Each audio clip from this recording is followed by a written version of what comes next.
मेरे प्रिय दर्शकों, बहुत एक लंबे अंतराल के बाद, बहुत दिन के बाद मैं एक नई कहानी लेके आ रही हूँ।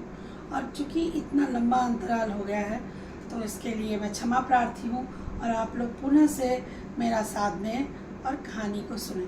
कहानी किस्सा गोई है तो मैं अपने तरफ से ही कहूँगी, कहानी का मूल आत्मा वही रहेगी, लेकिन कहानी कहने का एक अपना मज़ा होता है, उसको आप लोग एंजॉय कीजिए। और वैसे भी मेरे प्रिय कहानीकार कौन है? प्रेमचंद जी। और फिर से आज मैं उन्हीं की एक बेहतरीन कहानी लेके आई हूँ, लांछन, जिसे आप सुनिए और एंजॉय कीजिए। तो इस कहानी का जो मेन पात्र है, मुख्य पात्र हैं, वो मुंशी श्याम किशोर हैं। उनकी एक पत्नी है देवी और उनकी एक छोटी सी 3 साल की बेटी है शारदा। बड़ी प्यारी गृहस्थी है, बड़ी प्यारी फैमिली है, लोग आराम से रह रहे हैं। और इसी बीच में एक और कैरेक्टर की एंट्री होती है, एक और चरित्र अंदर आता है, उसका नाम है मुन्नू डोम। मेहतर है वो, उस ज़माने में मेहतर कहा जाता था उसको। रोज़ दिन इनके हर तीसरे दिन इनके यहाँ आता है और आराम से बाहर झाड़ू लगाता है और इनके गुसल खाने यानी लैट्रिन को साफ़ करता है और फिर कुछ रुपए लेके चला जाता है। और उसका ये काम तब होता है जब मुंशी जी अपने काम पे चले गए होते हैं, अपने ऑफिस वो प्रस्थान कर गए होते हैं, तब वो मुन्नू डोम वहाँ आता है।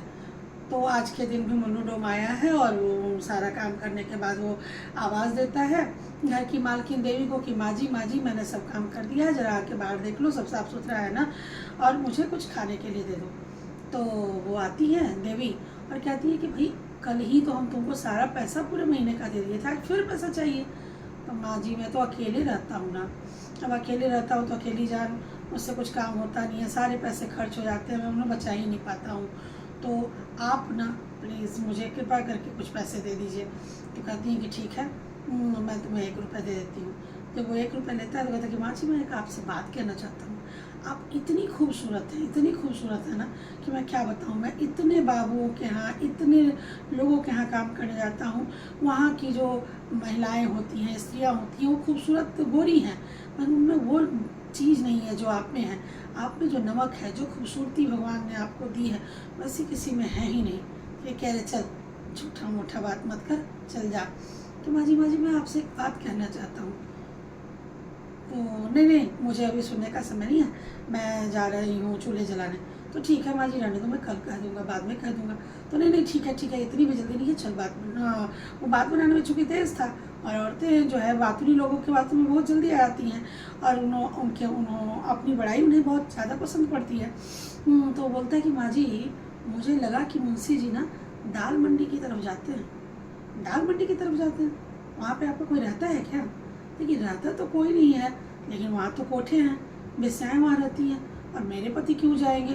वो थोड़े गुस्सैल जरूर हैं, लेकिन उनमें कोई गलत आदत नहीं है। शाम से वो यहीं पे रहते हैं और कभी कभी ही तो लाइब्रेरी जाते हैं। लेकिन नहीं माँ जी मुझे तो लगा एक दिन कि एक कोठे से वो उतर रहे थे। वैसे अपना ध्यान दिए रखिएगा माँ जी, जितनी मुँह उतनी बातें, ऐसा है। और ये क्या कि वो वहाँ से चला जाता है। अच्छा लेकिन माँ जी आप बहुत खूबसूरत हैं और आपको देख के भूख प्यास सब मैं भूल जाता हूँ। उतने मुंशी जी घर में एंट्री करते हैं, घर में अंदर आते हैं, तो ये बात को सुन लेते हैं कि भूख प्यास सब खत्म हो जाती है। वो पूछते हैं अपनी पत्नी देवी से, एक बात बताओ देवी, ये क्या बोल रहा था? और तुम ये जो मेहतर है, जो डोम है, उससे क्या बात करते हो कलवा से? तो अरे नहीं आप बेकार की बातें कर रहे हैं। अरे वो गरीब आदमी है ना, वो बेचारा अपनी सुख दुख सुनाता है और थोड़ा सा काम करके थोड़ा पैसे मांग लेता है, कभी रोटी मांग लेता है, बस, और कोई बड़ी बात इसमें है नहीं। देखिए मैं फिर भी तुम्हें कहूँगा कि इन लोगों से दूर ही रहो। ताकि अच्छा ठीक है, ये बताओ बेटी कहाँ है? अरे बेटी को नीचे खेल रही होगी, और क्या, उसको क्या मैं बंद करके रखूँ? देखिए लेकिन मुझे आपसे कुछ कहना है। क्या कहना है? तो आजकल आप दाल मंडी बहुत जाने लगे हैं क्या? ये कैसी बातें करती हो तुम? अब सराय अगर स्वर्ग से उतर के भी मेरे सामने आ जाएं तो भी क्या मैं ये कर सकता हूँ? हाँ, मैं तुमको छोड़ के किसी से मैंने कभी प्यार किया है? जैसी तैसी बातें करती रहती हो। और वो जो है बाल में लगाने वाली बेनी लाए हुए होते हैं फूलों की, वो अपनी पत्नी को देते, कहते हैं इसे लगाओ। तो पहले तो वो गुस्साती है, फिर वो आराम से लगा के फिर जो है आगे बात बढ़ा देती है। फिर 2-3 दिन बाद सेम चीज़ होता है कि 2-3 दिन बाद फिर से मुंशी जी जा रहे होते हैं और मुन्नू डोमा रहा होता है और वो फिर उनसे वही सब बातें करता है काम करने के बाद कि माँ जी आप बोल रही थी ना कि तुम शादी कर लो, तो मेरी शादी ठीक हो गई है। अच्छा, तुम्हारी शादी ठीक हो गई है, तुमने लड़की देख ली?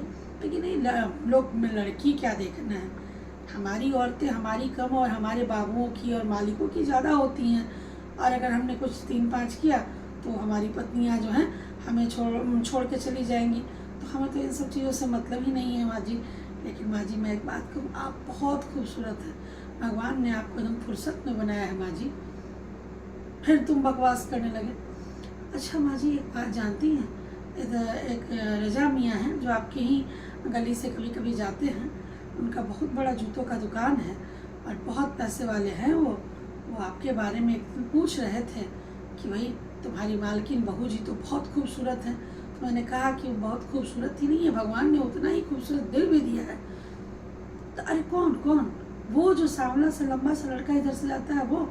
हाँ वही रजा मियाँ। ओ, तो मैंने कहा कि तुम्हारी दाल वहाँ नहीं गलेगी, वो एक बच्चे की माँ है और शादीशुदा महिला है। तो हाँ तुमने ठीक कहा, निगोड़े की आंखें फूट जाएं। कैसी कैसी बातें एक महिला के बारे में बोलता है, उसे शर्म नहीं आती। और उसके बाद मुन्नू डोम वहाँ से चला जाता है। वो ना उसके बारे में बैठ के सोच ही रही होती है, जाते जाते मुन्नू डोम फिर कह के जाता है कि माँ जी कभी कभी मन करता है कि आप ही के दरवाजे पर भूखा प्यासा ही रह जाओ, बस आपकी सूरत देख लो, इसी में ज़िंदगी बीत जाएगी। ये बोलते हुए फिर से मुंशी जी घर में जब आ रहे होते हैं, ये सारी बातें सुन लेते हैं। उन्होंने कहा कि एक बात बताओ देवी, मैंने तुम्हें 50 बार मना किया है, तो भैया इससे बात मत करो, लेकिन तुम मानती नहीं। अरे आप फिर बेकार की बातें कर रहे हैं। गरीब आदमी थोड़ा हंस बोल लेता है, मन से बहुत ही अच्छा है। मैं बोल रहा हूँ उससे तुम दूर रहा करो, ठीक है? उससे दूर रहो, इसी में तुम्हारी और हमारी दोनों की भलाई है, वरना लोग 10 तरह की बातें करेंगे।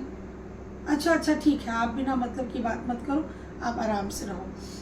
अच्छा ये बताओ बेटी कहाँ है? क्योंकि बेटी नीचे होगी।